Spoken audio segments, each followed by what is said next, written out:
Welcome to the Wiener Conference Call series.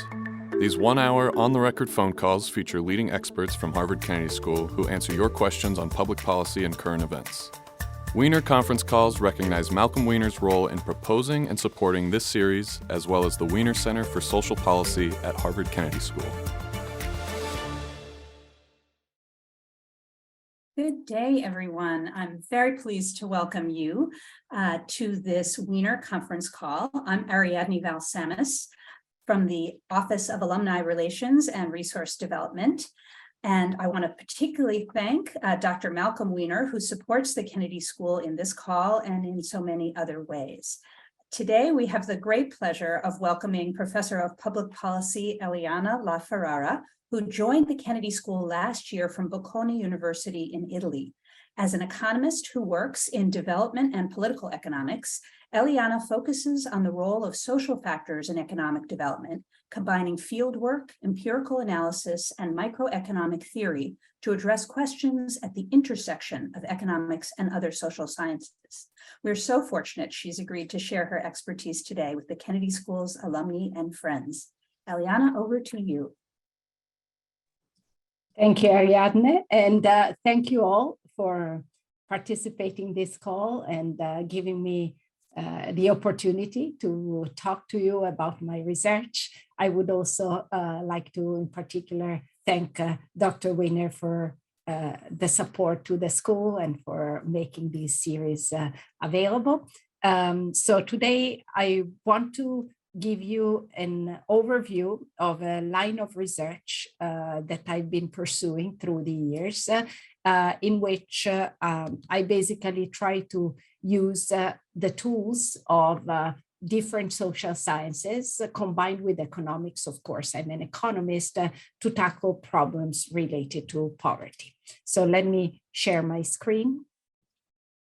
And hopefully you're seeing presentation mode right now. Okay, great.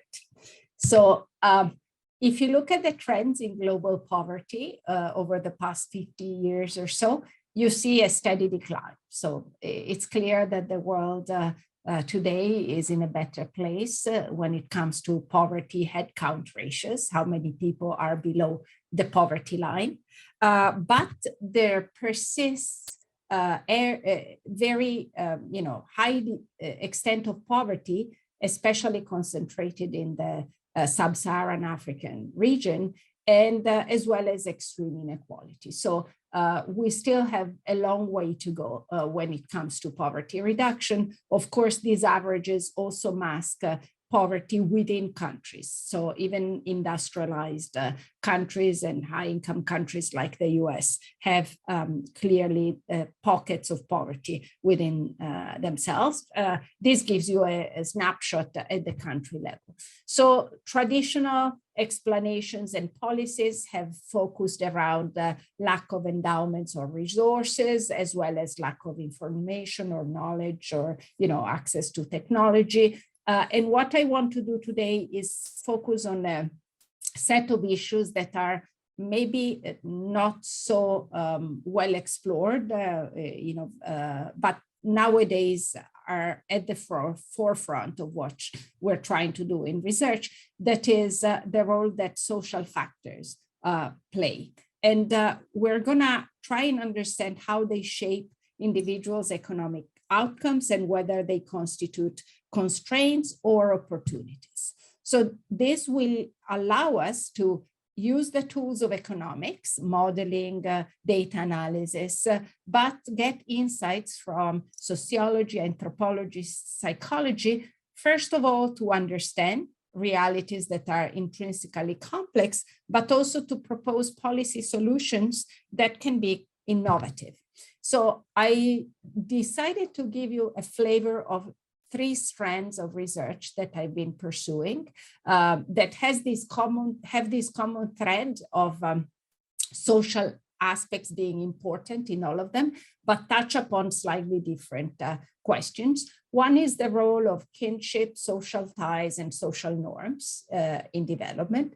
The other is stereotypes and implicit biases that people have and that might disproportionately affect the poor or disadvantaged groups in society. And third is using social influence as mediated by media. In particular, I talk of television, about television, but you can also use similar tools with social media nowadays to reach people and transmit pro-development content. So let me start from the first batch of results and evidence that is around kinship and norms. If you think about kinship as an opportunity, one good example is to think about insurance, okay? One fact about the poor is that they're typically more vulnerable to income shocks than people who have wealth accumulated or savings. And when you think about the rural poor, one source of such shocks is clearly weather fluctuations and agriculture. And historically, formal insurance products were not available in many rural and remote areas. Nowadays, things are much better, although take-up of such products is also still quite low. And if you're not insured against these income shocks, what you would experience is wide fluctuations in consumption. When the harvest is good, you eat. When it's not good, you starve. And we're talking about people who are already at subsistence. So these fluctuations can potentially bring you below subsistence level. And it's quite common during the lean season for people to skip meals, for example. Now, in this setting, it has been understood and documented that informal risk-sharing networks can help smooth consumption. So if I have a bad year and my neighbor or my relative can help, we enter this implicit understanding that when their turn comes and they will have a bad year, I will be the one lending a hand. And having family links in this setting has a particular advantage because if I cheat on a family member, this is going to be immediately well known and I will be punished for that. So there is a sense in which these social links can help acquire information about the reliability of different potential business partners, for example, but also punish those who violate informal agreements. And in some early work I did on credit in Ghana, I showed that it was much more common for people to borrow and lend to people, to relatives, precisely because these advantages could be leveraged. So this could be a good thing, right? Being in a tight-knit community gives you access to informal insurance. What's the flip side of this? The flip side of this is that expectations then start coming your way. And research has shown that Sub-Saharan Africa in particular has a very strong set of egalitarian norms. People who have surplus are expected to share it. And this has traditionally limited individual wealth accumulation, sometimes with extreme consequences. So some of the traditions around supernatural beliefs, witchcrafts, and so on are historically applied to individuals who get rich very fast. This is something that the community doesn't like. Now, one consequence of this is that people may be discouraged from accumulating wealth or saving because they fear that demands on those savings will come from all over. And there are some very interesting studies done by colleagues in Cameroon, for example, where they found that members of credit cooperatives who had their own savings in liquid accounts actually borrowed, so they were paying higher interest than what they were getting on the account. Why? Because they wanted to have an excuse that they could use with relatives if they were approached saying, sorry, I cannot give you money because I have a loan to repay. Another study that was done in Kenya basically got participants into rooms where they were playing investment games. So they were given some money that they could invest, earn certain returns. And what they did was they varied whether relatives were watching and seeing how much you were earning, or whether it was a private experiment. And what the other researchers found is that especially women, when there is someone who's watching, prefer to sacrifice returns for the option of not disclosing the final income that they make. So the idea is, if I can hide the money, I'm willing to even take lower return, precisely because I have these demands on my money. So this is all about within influence that we may or may not have experienced in our lives when we deal with relatives or social connections. There are social norms that are maybe more extreme or more specific of certain culture, and that can be harmful also in objective terms related, for example, to health. And some of these norms are still widespread in the developing world. Here I listed just 3 examples: child marriage, the practice of dowry, which in India, for example, very often amount to a full year of income, and parents don't know where to find this money to marry their daughter. And then what I want to talk to you today is female genital cutting. And these practices have clear effects on the ability to accumulate education and on one's health status, hence they affect human capital. And they seem not to have any economic benefit or clear function. So why do they persist, and what can we do to reduce their prevalence? So over the past 3-4 years, I've been studying these questions, focusing on this practice of female genital cutting. What is it? It's the practice of cutting or removing part of the female genitalia for non-medical reasons. It's an initiation ritual. It's often done to girls between infancy and age 15. And it's performed by traditional circumcisers. So there's a lot of risk just because, the tools used and the setting is not one where you can clearly control the risk of infection. It's not a, marginal phenomenon. It affects over 200 million girls and women in Africa, the Middle East, and Asia. And it has serious health consequences, both at the time of cutting, bleeding, infection, and later in life. For example, it can be associated with difficulty in delivering a child. So here you see a map of Africa with some prevalence rates. And darker colors correspond to higher prevalence rates. You see places like Somalia where virtually every single woman is cut, but even Egypt, it's not well known, but 91% of the women have female genital mutilation. And if you go to the western part of Africa, there are countries there with very high prevalence rate, Guinea, Sierra Leone, and it is clear that this is a practice that is still quite ubiquitous in many parts of the continent. So why does this practice persist?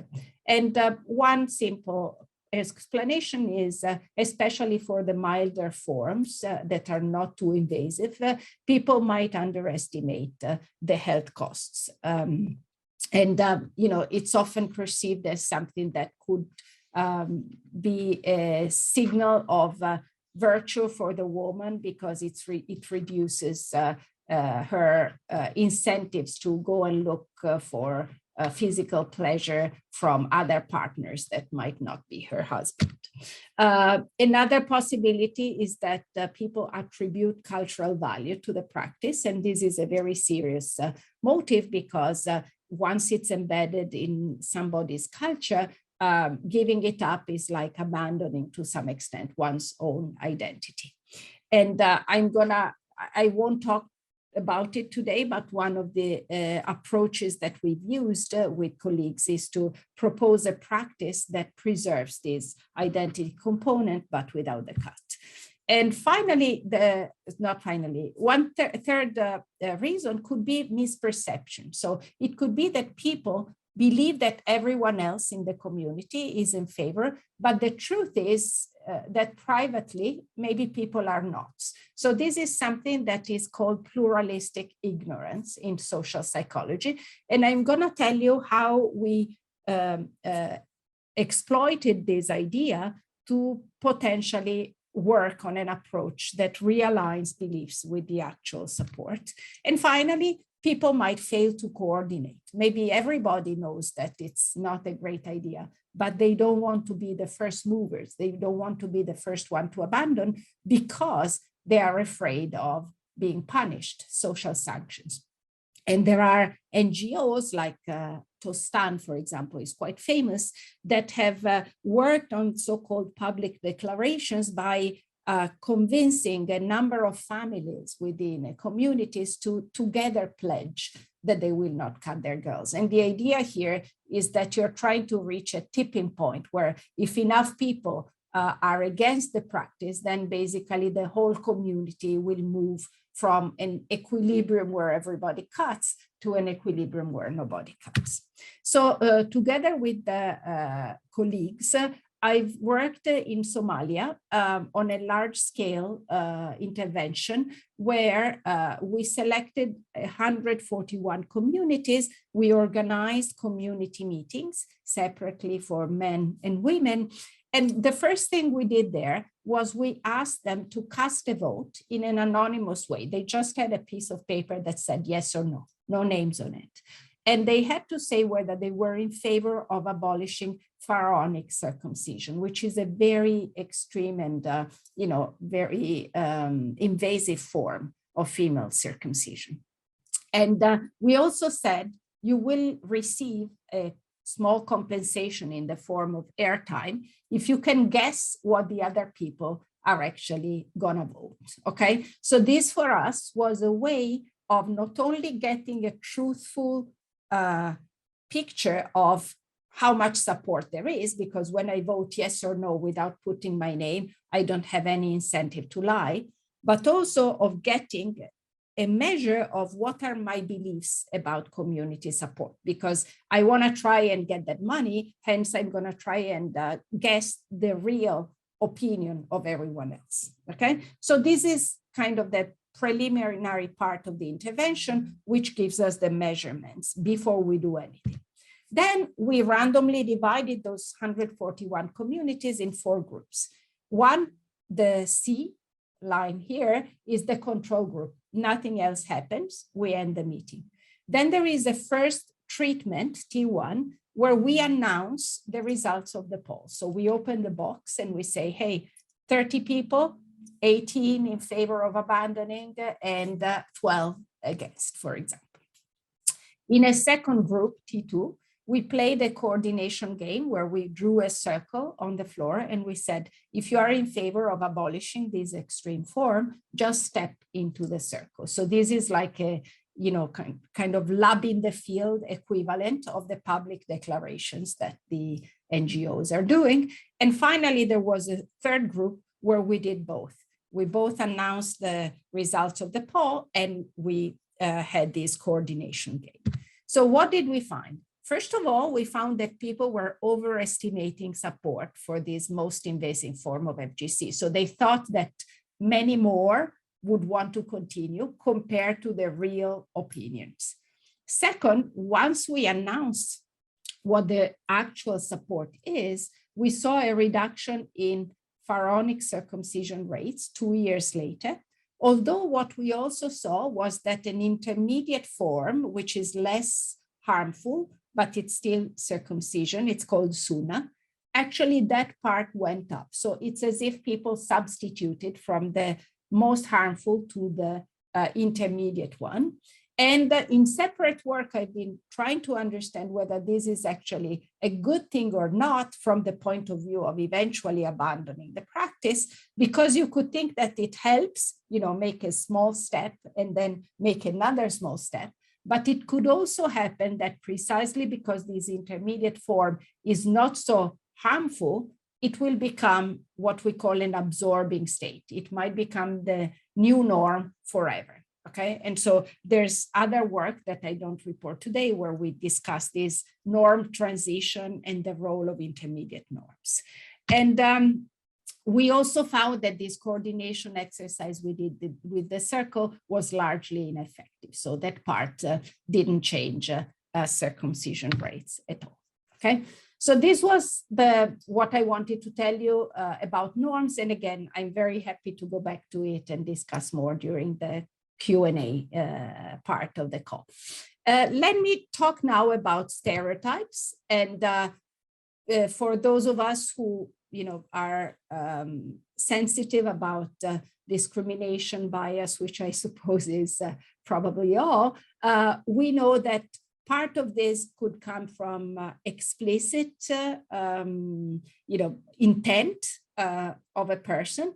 But a part might simply come from something that, we internalize as we grow up or as we are exposed to messages during our lives.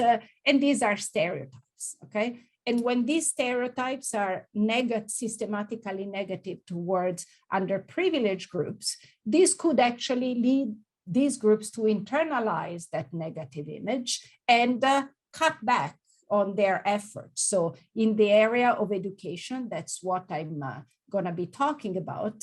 If I'm a kid who perceives that nobody thinks I can make it to college, why should I bother studying hard when I'm in high school? I will just give up. And then this becomes a self-fulfilling prophecy. Okay, so some of the work I've done in Italy on stereotypes and immigrant children is basically one attempt to think about how in today's societies, where clearly communities have become much more diverse, children of immigrant groups might face potential discrimination in schools. Okay, so the way nowadays some organizations are trying to counteract this role of stereotypes is, for example, organizing implicit bias training or other forms of awareness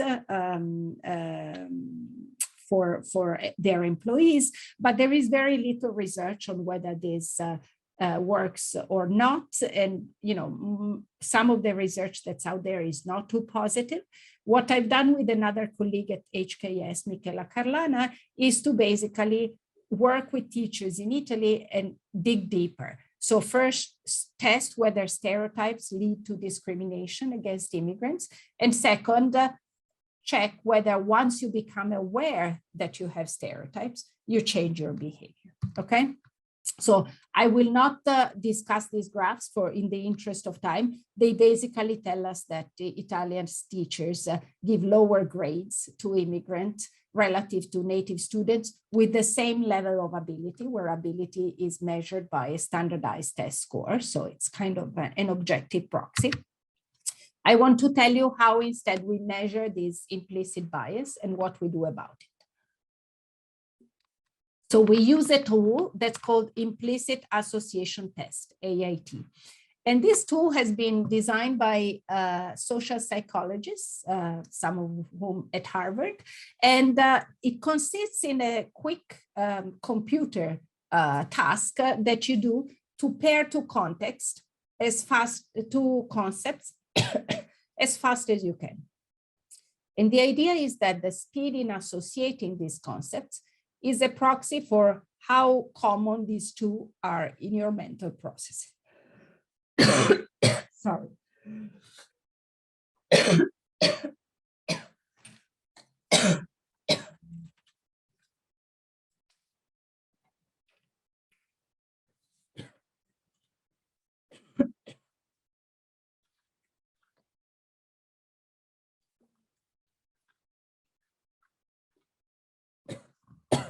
I apologize. Let me tone down a bit. Hopefully you hear me. So this is a typical screenshot of an IAT. You see name in the middle. That is clearly an immigrant name. And then you're supposed to hit right or left, depending on which of the two top corners this name belongs to. So in this case, you see it's an immigrant name, so you should hit right. But what's happening is that this corner includes the word good next to immigrant. So if you are someone who doesn't commonly associate immigrants with good, you're going to be a little bit slower in hitting this right button than in a screen where the immigrant word is in a corner with the adjective bad. Okay, so what the IAT does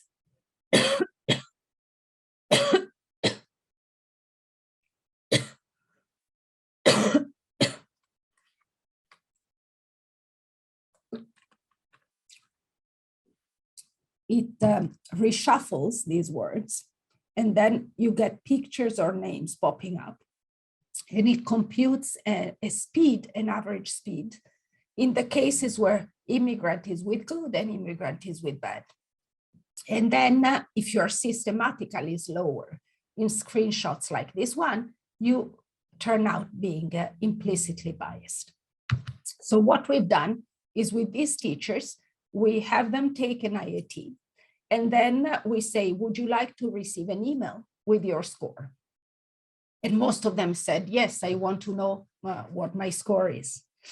And then their score was placed into thresholds that could be no bias, slight, moderate, or strong.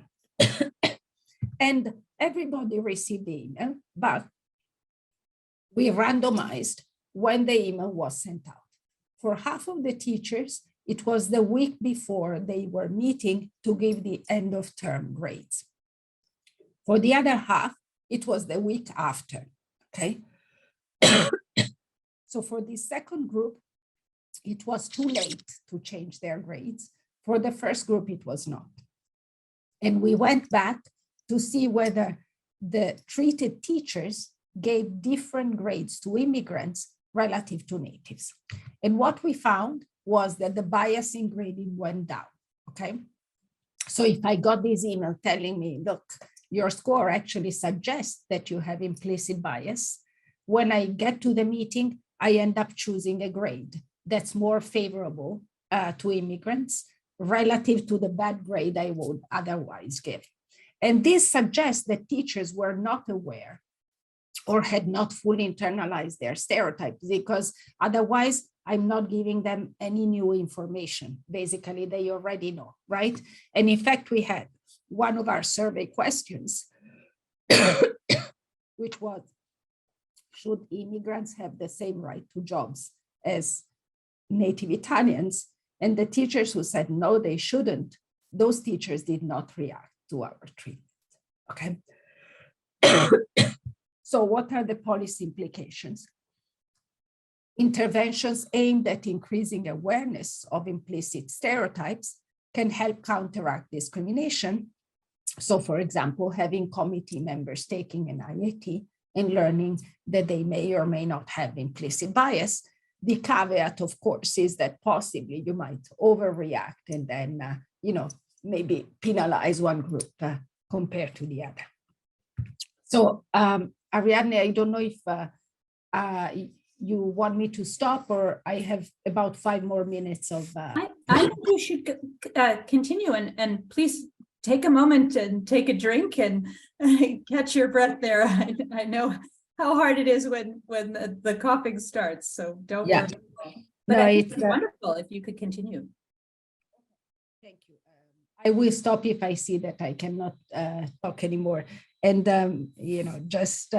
So, you know, it's something called reflux, which makes me cough. So it has to do with my stomach, and I apologize for that. Okay, so media. That's the last thing I want to tell you about. And I started working on media, you know, because I was motivated by a graph like this. In the left part, you see the rate of TV ownership across some African countries between 1990 and 2010. You see how it's growing sometimes by a factor of 5, okay?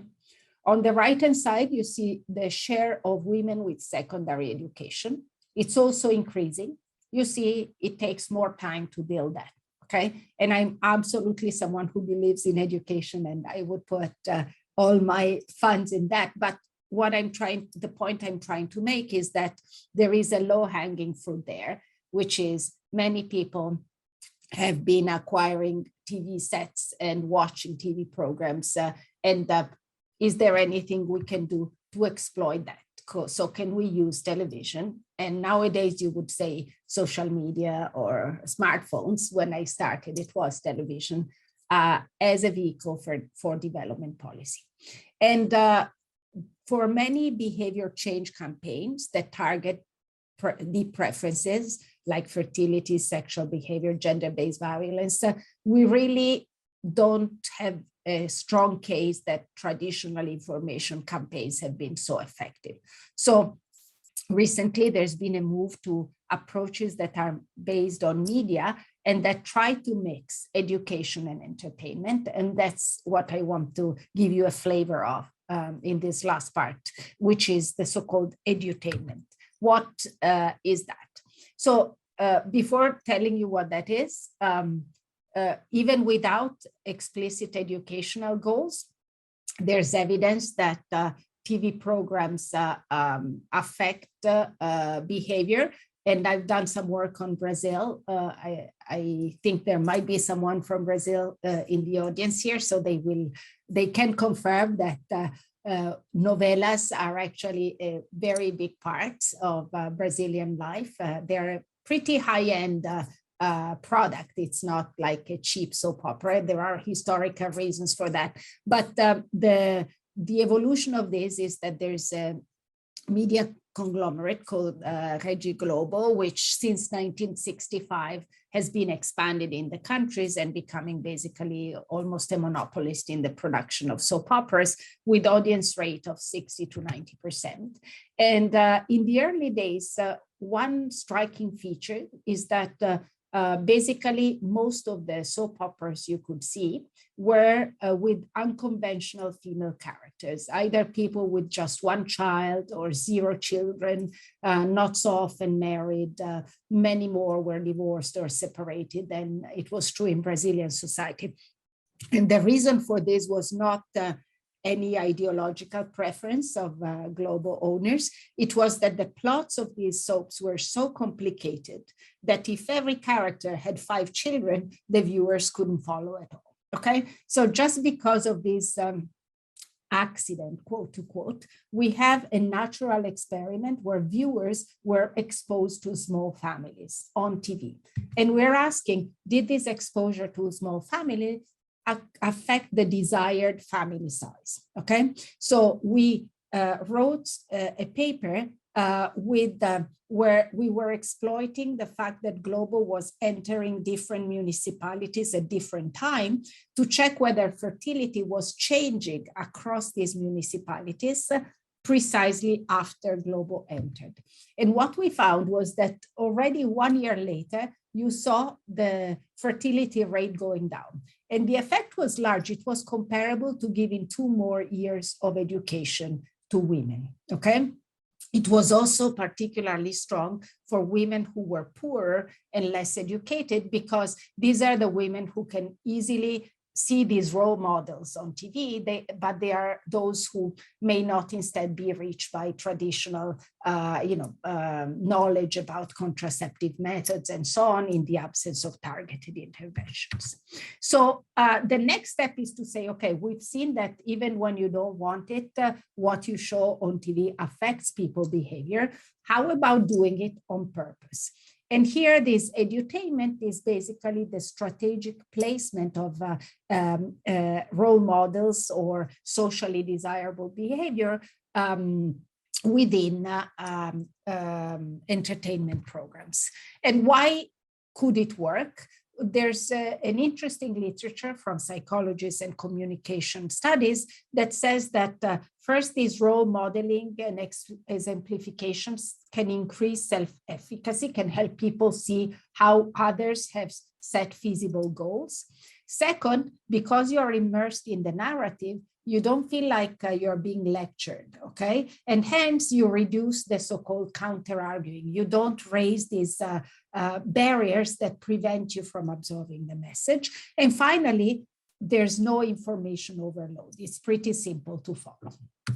So together with Abhijit Banerjee and Victor Orozco, we worked to evaluate the impact of this TV series called Shuga, produced by MTV International, which basically aims at promoting HIV testing, reducing risky sexual behavior, and reducing stigma towards HIV positive people. And what we did was we targeted young population in Southwest Nigeria, and we basically created a series of screening centers that could be like community centers or rooms in schools, where we invited young people to come, and we randomized whether we were showing the third season of Shuga or another soap opera, which was still produced and screened and filmed in Nigeria, but had no educational content. Okay, so we did this in the fall of 2014, and we went back to collect data in the summer of 2015. And what did we find? We found, first of all, that knowledge about HIV transmission improved. Attitudes towards HIV positive people and testing also improved. Here is a story about, that's in the movie, about a kid who's HIV positive because his mom gave it to him. And he's ostracized by the football team where he plays, but then things go well. And then we put a question in our questionnaire whether you agree that an HIV positive kid should allowed to be to play football. And we see the answers to that increasing by 12% among the people who watch Shuga relative to the control group. And then the most important outcome for us was, of course, testing, which doubled. We had fewer sexual concurrences, which is a risk factor for HIV, fewer chlamydia infections, less reported sexual violence, although a big failure was that we didn't manage to move at all the propensity to use condoms. So even the lower rate of sexually transmitted infections is mostly due to a change in the type of partner that they have, rather than the change in whether they use a condom or not. Okay, and we also find that the effects are stronger for viewers who are more involved in the narrative. So I want to conclude by saying that overall, I think there is an exciting agenda which merges the tool of economists with those of social psychologists, communication experts, and allows you to maybe complement, not substitute, other forms of development policy. And I'd be very happy to now get your feedback, questions, or any comments. Thank you. Thank you so much, Professor La Ferrara. That was wonderful. We're going to open the session up now for your questions. To ask a question, please use the virtual hand-raising feature of Zoom. And please, in good Kennedy School fashion, keep your question brief and end it with a question mark. You'll be notified via Zoom's chat feature when it's your turn to speak. Please be sure to unmute yourself when you hear from the staff. And finally, we would all appreciate it if you could state your Kennedy School affiliation. And I would like to start things off with a question that was submitted earlier by Scott Bradford, PhD 1998. Scott's question is, what have been the main mechanisms through which people have actually escaped poverty since World War II? Education, foreign aid, economic freedom and growth, immigration, political freedom, or others?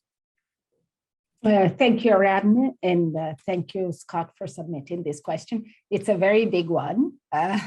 So let me, I cannot do justice to all, but let me maybe touch on two broad families of explanations. One is more macro and has to do basically with growth and globalization. So if we think of what's happened after World War II, there has been increased openness to trade for many countries. This has created access to market opportunities and ultimately jobs.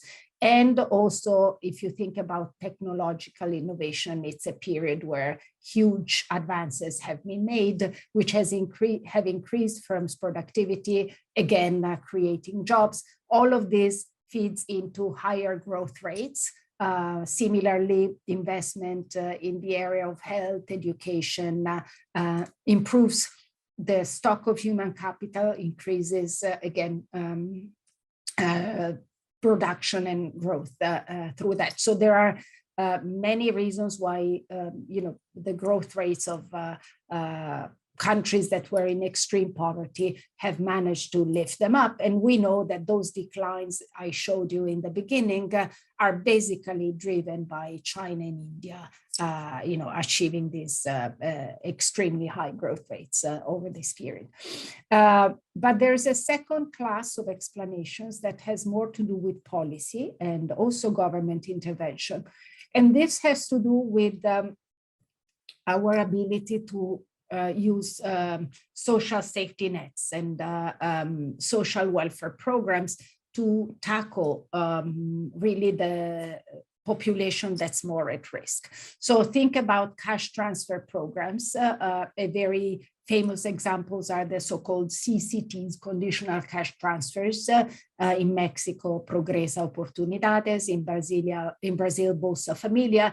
Now, those programs basically give a monthly stipend to households that are below the poverty rate. And there's some conditionality attached, mostly in the form of sending your kids to school for a certain amount of school time. And these have been easier to support politically because the conditionality makes it, in the view of the taxpayer, something that has, a long-term prospect of getting people out of poverty, because through education, these kids will be in a better position tomorrow, and has helped cope with the extreme pockets of poverty in these countries. And recent research has even tried removing the conditionality part and saying, let's give unconditional cash transfers, and has found equally strong effects.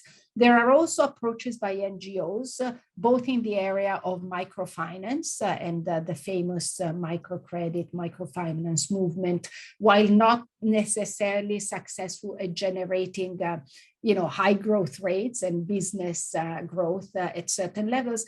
It has certainly been successful as an anti-poverty policy, but also new approaches like the one by BRAC, the Bangladeshi Rural Advancement Committee, that started in Bangladesh and it's now all over the world. These are the so-called graduation programs where extremely poor women mostly get a package that includes asset transfers, like a cow, for example. They get training, they get some access to microfinance, and so there's a package of that.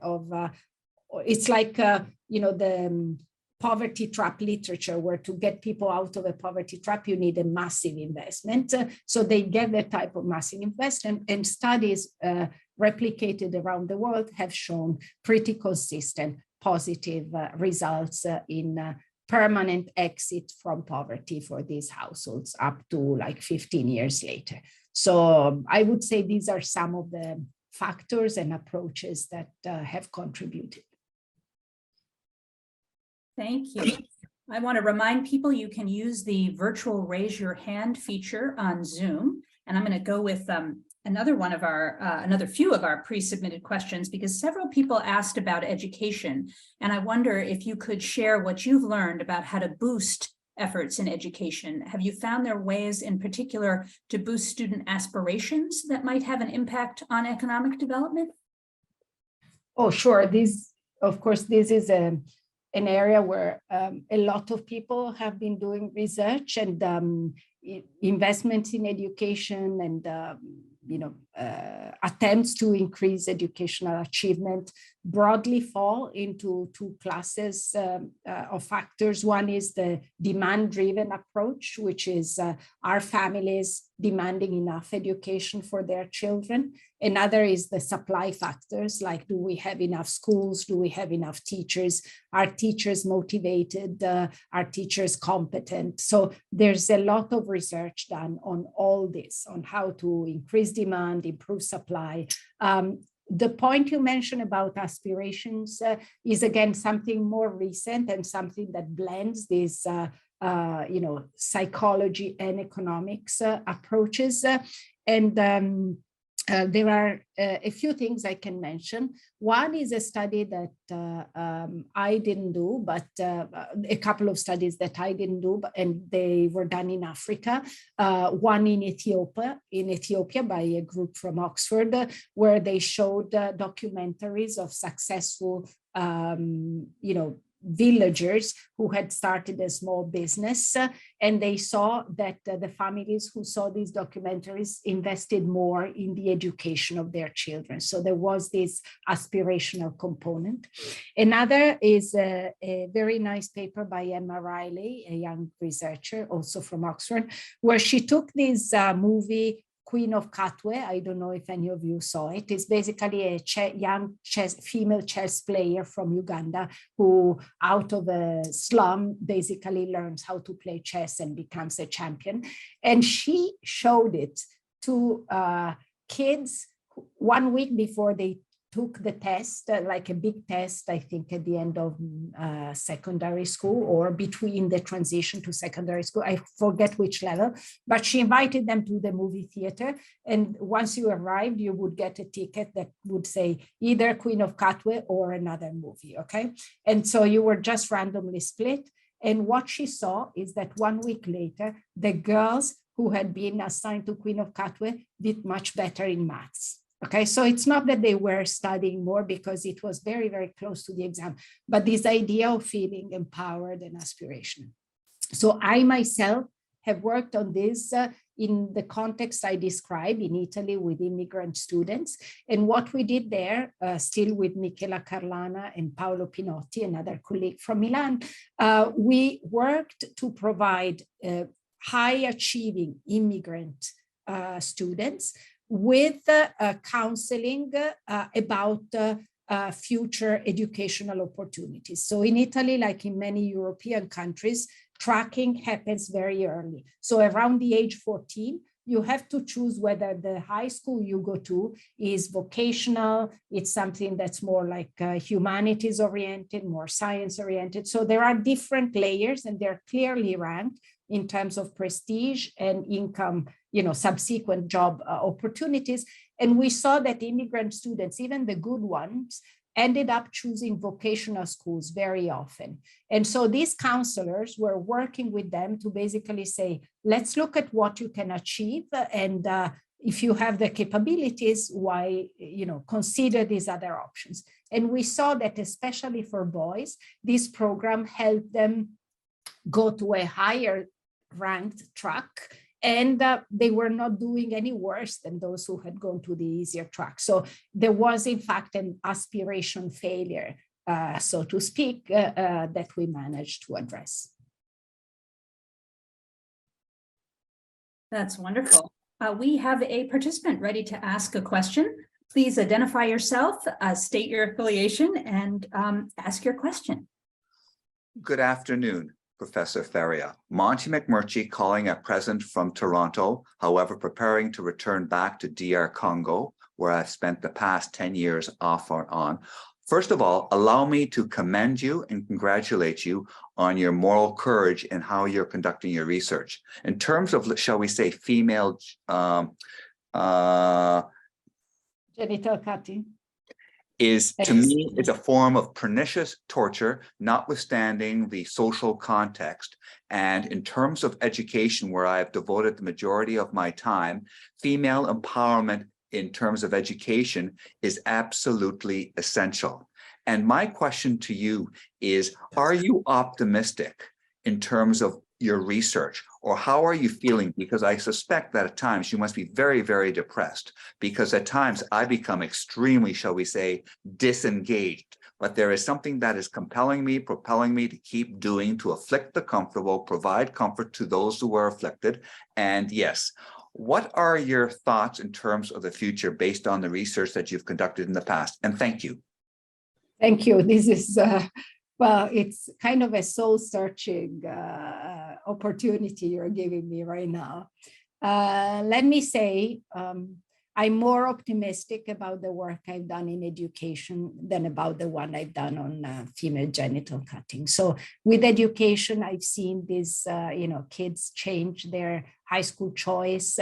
There's a program I did with Michela Carlana on tutoring online during the pandemic in Italy, where we found basically university students who volunteered to give 3 to 6 hours of free tutoring and help the kids, the disadvantaged kids, not fall back. And this program, this tutoring online program, has now been exported in Latin America. And, it's something where I've worked, I saw the fruit, and I'm like optimistic. Female genital cutting, maybe I've been trying to tackle something that is very hard to change, that requires societal changes more than just individual choices. So there is something on these, intentions to cut. When we collected data in Somalia, we did see movement on people's intentions, but I came out of that experience with the conviction that unless a broader part of society, including, for example, religious leaders, because while pharaonic circumcision has nothing to do with Islam, in Somalia, there is some association that people make between being a good Muslim and Sunnah. And it's not the case overall in the Muslim world, but in that country, that association is made. And so having religious leaders on board in that case could help a lot, which is something I haven't done in my attempts. There's some work we're doing with Lucia Corno in Sierra Leone, where we've worked with a local NGO that tries to propose an alternative practice. So in Sierra Leone, FGC goes under the name of Bondo, which means bush. And it's a ritual where girls for 1 month are taken as a group to the bush. And it's actually something very positive for them, because they are taught how to be good mothers, good wives. They form bonds that they can keep for their entire life. It's like, a set of people you will rely on, your cohort of young women. So all that part is something that parents are very reluctant to give up, because they feel they would deprive their daughter of a support network. But at the end of that month, there is the ritual of cutting. And so with this NGO, we've tried to hold meetings where we say, how about we find another signal, another sign, that is not the cut, but it's something that still symbolizes this membership, but is less harmful. And we are seeing some effects of that, but again, it's maybe a little too early to tell, too soon to tell. So I would say on that front, I don't feel like I have arrived at a place where I'm super happy, but I think it's still important to continue trying. But it needs to be a change that the communities themselves decide and own. I don't see this as in any way feasible if it's a part of a kind of top-down approach. Thank you so much. I'm going to try to get in two questions because in the interest of time, I'm going to ask them quickly, although they're very thoughtfully asked in the chat. The first one is from Elizabeth McAllister, who has a mid-career MPA from 1989. And she wanted to return to the TV interventions. And her question is about sensationalizing violence on TV. She says, in my career in development, local sociologists have claimed that the USA shows have a big impact on young boys who started car chases and increased use of guns. And she's wondering if you have recommendations about how to address the impact of negative role models in communications and social media. And then I'm going to slip in, because it's also a US question, Mark Pomper's question. Mark has an MPA from 1984, and he wants to know if there are any domestic, i.e. US efforts in addressing poverty that have shown promise. And I don't know if you can do both, but I thought I'd put them both out there because I think this will be our last answer. Thank you so much. Okay. Thank you, Ariadne. So, Mark, I'll start from yours because I don't feel qualified enough to give a broad overview. I can tell you a part of the efforts that I'm more familiar with, not the one more with transfers or, social welfare, but the one that has to do with the education, so kind of long-term approach to reducing poverty. And the US has been also at the forefront of some very interesting experimentation, mostly with policies related to access to schools of different qualities, and including some early experiment back in the 70s about relocating disadvantaged families in school districts with good education. The Moving to Opportunity program is a famous one, and it has been shown to have long-term impacts on social mobility, but also more recently on kind of incentives for students to perform better and work at the school level to improve social mobility of disadvantaged groups. But let me maybe devote a bit more time to the question I know more about, which is the one about the negative and sensational coverage of messages that we don't like so much. I think that's actually a very big limitation of the approach that I discussed, because ultimately, if you want the entertainment part to capture your audience, you have to give in to the tastes of the audience to some extent, okay? And this could be having gossip, people betraying one another. It could be many things. In some cases, it can be actually violence. And so what's, I think, the state of the art right now is that it's not easy to draw a causal effect on from being exposed to this type of violence on TV, for example, to what you do. Why? Because the individuals who choose to watch those programs might be those who are already inclined or have a certain taste or propensity for those behaviors, right? So we see the association for sure, okay? But whether it was caused by the TV program or given that you were that type of person, you chose to watch a TV program, is hard to establish. And that's why, for example, in the Nigeria work I did, we didn't say, oh, Sugar is on television, did you watch it? Let me run a poll with those who watch it, because we would have gotten people who had certain tastes for the topic. We went down and said, I give you access and I don't give you access. So in the case of movie violence, the best piece of research we have from a methodological perspective is a paper by Gordon Dalla and Stefano Della Vigna, where they exploited the timing at which violent movies were released in theaters. And basically on the opening weekend, they went and looked at the official crime statistics in the area where the movie was being released. And they found something that was completely counterintuitive. So they found that violence went actually down instead of going up immediately after this release of the movie. And the way they explain it is that there is an incapacitation effect. So, you know, that Saturday night, those violent types, instead of being around in the streets, were in the movie theater watching the movie, okay?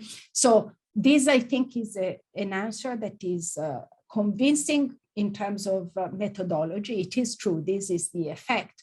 It doesn't necessarily speak to the longer term effect of what are these movies when they circulate and they shape people's preferences or tastes in a certain way, what are they going to imply for later? So the bottom line is that either the producers find a way of detaching a bit from the tastes in those cases where the taste would involve negative role modeling, or maybe the approach is not as desirable as one could think. Thank you so much, Professor La Ferrara. We've come to the end of our time, and we really appreciate you for doing this with us. Thank you to everyone who joined us for the call. Our next Wiener Conference call will be on March 23rd with former Governor Deval Patrick, who now heads the Kennedy School's Center for Public Leadership, and we very much hope you will join us again. Again, thank you so much. Bye-bye all. Much all for participating and for your questions.